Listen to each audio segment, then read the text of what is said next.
Let's continue with chapter 16. The next section is on families and social relationships, where we will look at lifestyle diversity, friendship, and social support and social integration.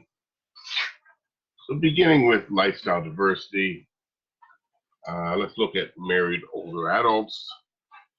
I mean, in today's world and society, the lifestyles of older adults have certainly changed from the past. A full 1/3 of us can now expect to marry, divorce, and then remarry again during our lifetime. This has certainly increased from past generations. Uh, it's become much more the norm that people to experience multiple marriages in their life. In 2016, 58% of U.S. adults over the age of 65 were married. Marital satisfaction is greater in older adults than in middle-aged adults. And it is particularly linked, though, to whether or not one of the partners is depressed. That certainly affects marital satisfaction greatly. Um,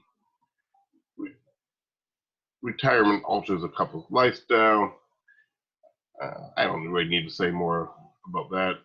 Older adults married or partnered are usually happier and live longer than those who are single. This is a long-standing finding. It's been found in a number of studies that married adults do live longer. And also they maintain their cognition longer and are less likely to experience dementia. There's something about being married that where you have somebody to talk to on a daily basis. It makes you use your cognition more when you engage in conversation with another throughout the day. So this contributes to using your brain more actually, which is why it that married adults tend to experience dementia less often or at a later age. Also, it makes you happier. It's a long-term finding. Okay.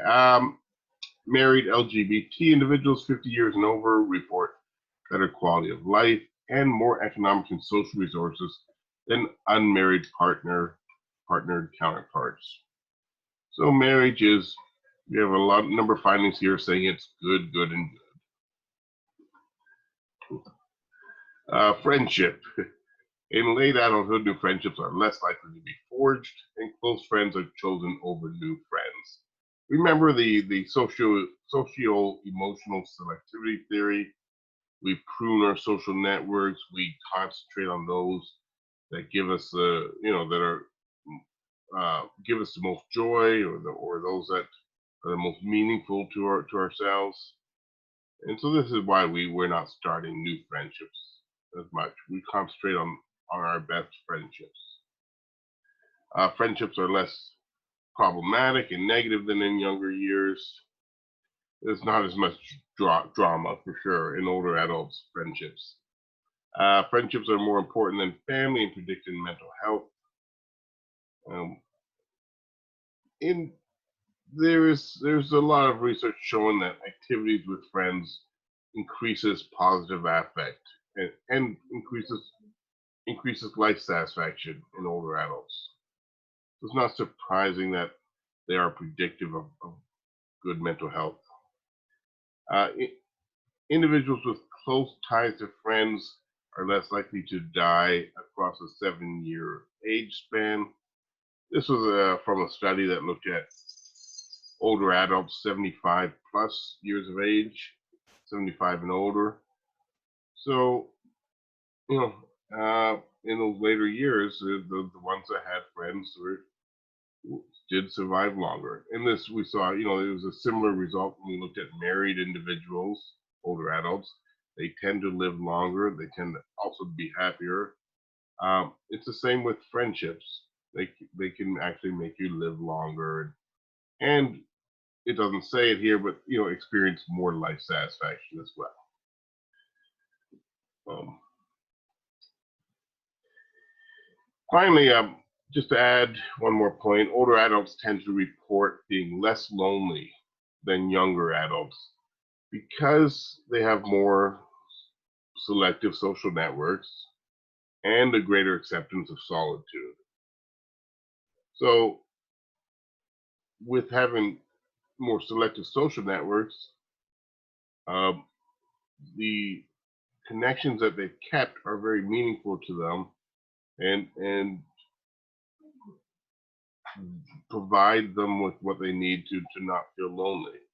Um, Even though they may have less, overall number of friends than a younger adult, they tend to have better quality friendships.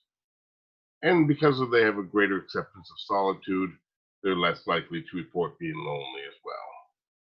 They're okay spending time alone. Uh, One model to talk about here having to do with social support. It's pretty straightforward model. The convoy model of social relations says that individuals go through life embedded in a personal network of individuals to whom they give and from whom they receive social support. So when you think about a convoy, like a convoy of trucks or a convoy of boats, I mean, it's a grouping of them that travel together. And so you can think of it, that's how I kind of picture this in my head when I think about the convoy model, is if I'm like, the lead ship, going through the water, there's craft or ships on either side of me. They're part of my convoy. They might be friends or, the ones that are further away are acquaintances and the closest friends are close to me in the convoy and we travel together.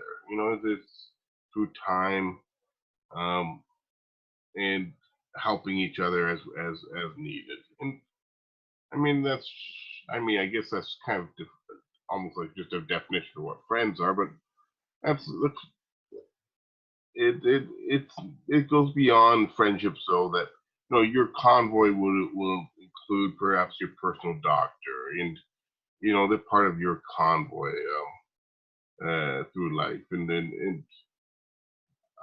as well as relations and family members and whatnot that that kind of stick by you throughout life. Okay, so the convoy model: we form a convoy and go through life together. Ethnicity, gender, and culture. Um, so elderly ethnic minority individuals often face both ageism and racism. This is known as double jeopardy. Two negative factors that influence them at the same time.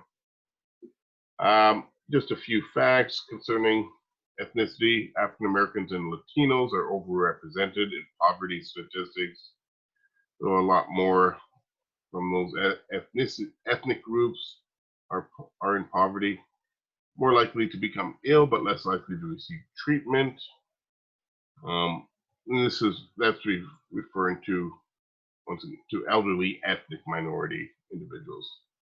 And many never reach eligible age for Social Security and Medicare benefits.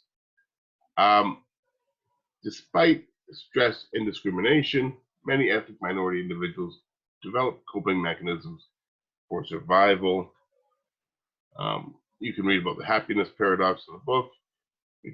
I'll just mention extended family networks and churches are both more prevalent in African American and Latino communities than in compared to non-Latino white communities, because the extended family networks, for one thing, there are kind of a protection against poverty. When you have extended family networks, you have a greater support system, a greater convoy to go through life with, and you can share and save on expenses by having extended family networks, particularly living together in the same household. Churches are very important for community relationships in poor neighborhoods, and this is one of the reasons they're more prevalent in African American and Latino communities. Once again, it is about forming a social network and forming a social convoy that where people can rely on one another in order to get through hardships.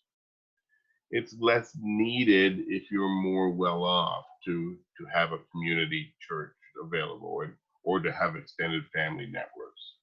And so this is why we see it more in ethnic groups.